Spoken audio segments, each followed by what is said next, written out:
গরমে নাজেহাল পানাগড়ের মানুষ। অন্যদিকে কাকসা জুড়ে গত 3 দিন ধরে বিদ্যুৎ বিভ্রাটের শিকার কাকসার পানাগড় বাজার সহ আশেপাশের মানুষ।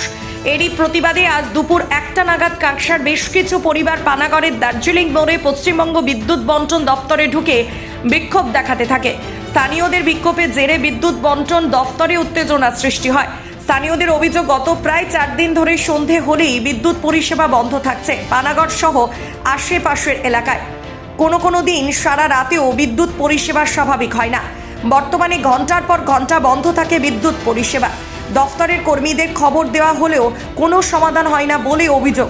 যদিও বিদ্যুৎ দপ্তরের আধিকারিক সমস্ত অভিযোগ মেনে নিয়েছেন এবং তিনি আশ্বাস দিয়েছেন খুব দ্রুততার সাথে বিদ্যুৎ বিভ্রাটের সমস্যার সমাধান করা হবে।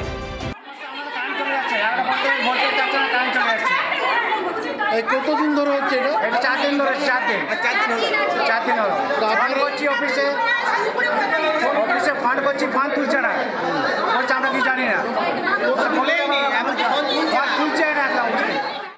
এই জন্য একটা সমস্যা হচ্ছে, যেটা কালকে সমস্যা হয়েছিল ওটা 11 কেবি সমস্যা হয়েছিল। ওটা আমি যে 11 কেবি সাহেব যে ডিটেক সাহেব আছেন ওনাদের কথা বলে, ঠিক আছে, রাত্রিতে ওটা সলভ করলাম আমি, ঠিক আছে। আজ এখনো তো লাইট ঠিকই হয়ে গেছে, ঠিক আছে, এখনো তো কিছু সমস্যা নেই। কালকে রাত্রেবেলা যেটা হয়েছে যে ওটা 11 কেবির জন্য হয়েছিল, ঠিক আছে। আর পরশুদিন সেম ঘটনাটা ওই টাইমে হয়েছে। আর পরশুদিন রাত্রেবেলা আবার হয়েছিল। 11 কেবি, যেটা 11 কেবি আছে ওটা মতলব যেটা পানাগড় সাপ্লাই আছে ওটা এলটি লাইন দেখে 11 কেবি লাইন ডিটেক লোক দেখেন, ঠিক আছে। ওনার সঙ্গে কথা বলে ওটা প্রবলেম সলভ করেছিলাম, ঠিক আছে।